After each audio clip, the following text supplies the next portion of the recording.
നമസ്കാരം, Tirurangadi today news അപ്ഡേറ്റിലേക്ക് സ്വാഗതം. നിങ്ങളുടെ സ്വപ്ന വിവാഹത്തിന്റെ പുത്തൻ പങ്കാളി Amiya gold and diamond bypass road, Chemmad. വാർത്തകൾ വിശദമായി. തിരൂരങ്ങാടി താലൂക്ക് ആശുപത്രിയിലെ വിശ്രമമുറിയുണ്ടെങ്കിലും ആളുകൾ പുറത്തു നിൽക്കേണ്ട ഗതികേടിലാണ്. വിശ്രമമുറി പൂട്ടിയിട്ട നിലയിലാണ്. മോർച്ചറി നവീകരിച്ചതിനെ തുടർന്ന് പ്രാർത്ഥനാ ഹാളും ആളുകൾക്ക് വിശ്രമിക്കുവാനുള്ള മുറിയും ഒരുക്കിയിരുന്നു. എന്നാൽ ഇത് ഉപയോഗപ്പെടുത്തുന്നില്ല എന്നതാണ് പരാതി. ഇന്ന് 3 മൃതദേഹങ്ങൾ പോസ്റ്റ്മോർട്ടം ചെയ്യുന്നതിനായി തിരൂരങ്ങാടി താലൂക്ക് ആശുപത്രിയിൽ എത്തിച്ചിരുന്നു. ഇതിനായി മരിച്ചവരുടെ ബന്ധുക്കളടക്കം നിരവധി പേരാണ് എത്തിയിരുന്നത്. എന്നാൽ ഇവരെല്ലാം മഴയും വെയിലും കൊണ്ട് പുറത്തു നിൽക്കുകയായിരുന്നു.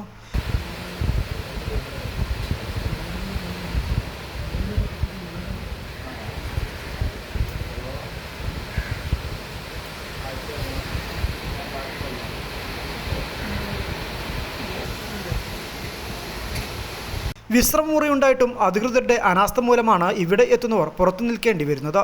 ഇത് തുറന്നു നൽകി വിശ്രമമുറി ഉപയോഗപ്പെടുത്തണമെന്നാണ് ആവശ്യം. വെറുതെ ഒരു മുറി ഉണ്ടാക്കി വെച്ച് അത് നോക്കി നിൽക്കേണ്ട അവസ്ഥയാണ്.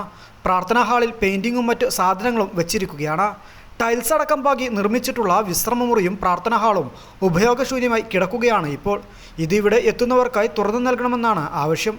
News bureau, Tirurangadi.